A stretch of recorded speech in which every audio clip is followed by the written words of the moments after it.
نحمده ونصلي على رسول الكريم صلى الله عليه وسلم. ربي زدني علما، ربي اشرح صدري ويسر لي امري واحلل عقدة من لساني يفقهوا قولي. بسم الله الرحمن الرحيم. السلام عليكم ورحمة الله وبركاته. رمضان الشهر الغفرانی، رمضان بخشش کا مہینہ۔ اللہ تعالیٰ بہت غفور الرحیم ہے، واسع المغفرہ ہے، یعنی کہ معاف کرنے کو پسند کرتا ہے۔ اس کا وعدہ ہے کہ جو گناہوں پر شرمندہ ہوں اور سچے دل سے توبہ کر لیں وہ انہیں معاف کر دے گا۔ اللہ تعالیٰ کا ارشاد ہے، وہ جو بڑے گناہوں اور بے حیائی سے بچتے ہیں ماں سوائے صغیرہ گناہوں کے، تو تیرا رب بڑا بخشش فرمانے والا ہے، بڑا بخشنے والا ہے۔ تو اللہ تعالیٰ سے بار بار مغفرت کی طلب کرتے رہیں۔ پیارے نبی صلی اللہ علیہ وسلم دن میں 100 مرتبہ توبہ استغفار کیا کرتے تھے، تو بندے کو بھی لازم ہے کہ اللہ تعالیٰ کے سامنے بار بار توبہ استغفار کرتے رہیں۔ انسان خطا کا پتلا ہے، زندگی میں چھوٹے بڑے گناہوں میں جو مبتلا ہوتا رہتا ہے، جس پر اس کو ندامت اور شرمندگی بھی ہوتی ہے۔ ہر انسان چاہتا ہے کہ کس طرح ان گناہوں کو بوجھ سے آزاد ہو اور اس دلدل سے باہر نکل آئے۔ رمضان گناہوں سے پاک ہونے کا بہترین موقع ہے، جو اس موقع سے زیادہ فیض اٹھانے کی کوشش کریں۔ نبی کریم صلی اللہ علیہ وسلم نے فرمایا، ایک رمضان دوسرے رمضان تک اپنے درمیان ہونے والے گناہوں کو مٹا دیتا ہے، جبکہ کبیرہ گناہوں سے اجتناب کیا جائے، کبیرہ گناہوں سے بچا رہے۔ دن کا روزہ اور رات کا قیام بخشش کا ذریعہ ہے۔ نبی کریم صلی اللہ علیہ وسلم نے فرمایا، جس نے ایمان کے ساتھ اور ثواب کی نیت سے رمضان کے روزے رکھے، اس کے گزشتہ سارے گناہ معاف کر دیے جاتے ہیں۔ روزے دار مرد عورت کے لیے بخشش کا وعدہ بھی ہے، یعنی کہ دن کا روزہ اور رات کا قیام بخشش کا ذریعہ ہے، اور ہر روزے دار مرد عورت کے لیے بخشش کا اللہ تعالیٰ کا وعدہ بھی ہے۔ روزہ رکھنے والے مرد اور روزہ رکھنے والی عورتیں، اللہ نے ان کے لیے بخشش اور اجر عظیم کا وعدہ فرمایا ہے۔ جو شخص رمضان پر اس کی مغفرت نہ ہو وہ بد نصیب ہے۔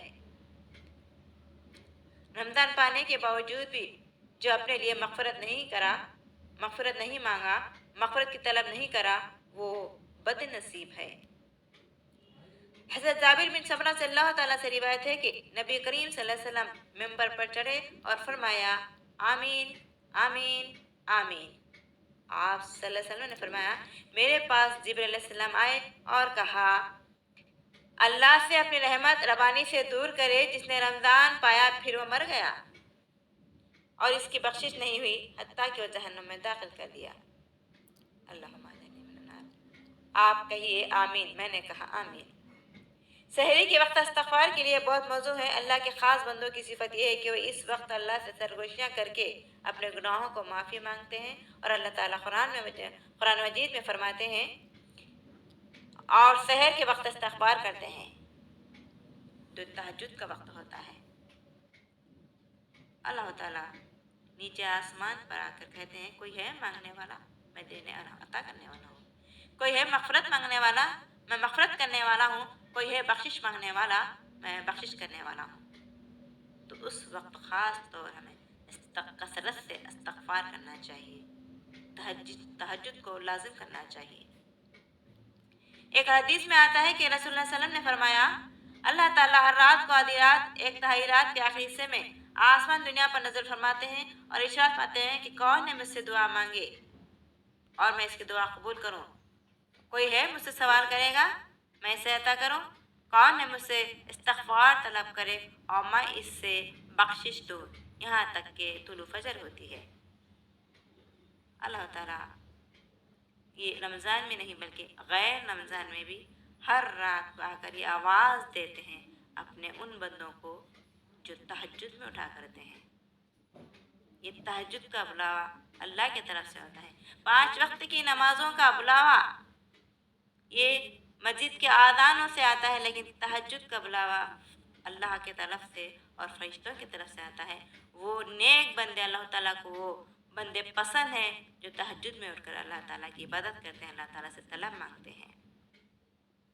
دنیا میں ان کا دعا نظر نہیں آتی، لیکن آخرت میں ان کے لیے بہت بڑا اجر رکھا ہوا ہے، جو اللہ تعالیٰ ڈائریکٹ اپنے بندوں کو فرشتوں کے ذریعے سے یا اپنے ذریعے سے اٹھاتے ہیں۔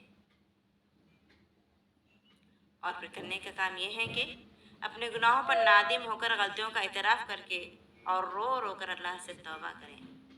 تمام مسلمانوں کی بخشش کے لیے بھی دعا کریں، گزشتہ گناہوں کی لسٹ بنائیں، اور خاص کر وہ گناہ جن کے بارے میں شیطان خود دلاتا ہے کہ اللہ تعالیٰ ان گناہوں کو بخشش نہیں کرے گا، تو سحری کے وقت خصوصی طور پر استغفار کریں اور گھر والوں کو بھی یاد دہانی کریں۔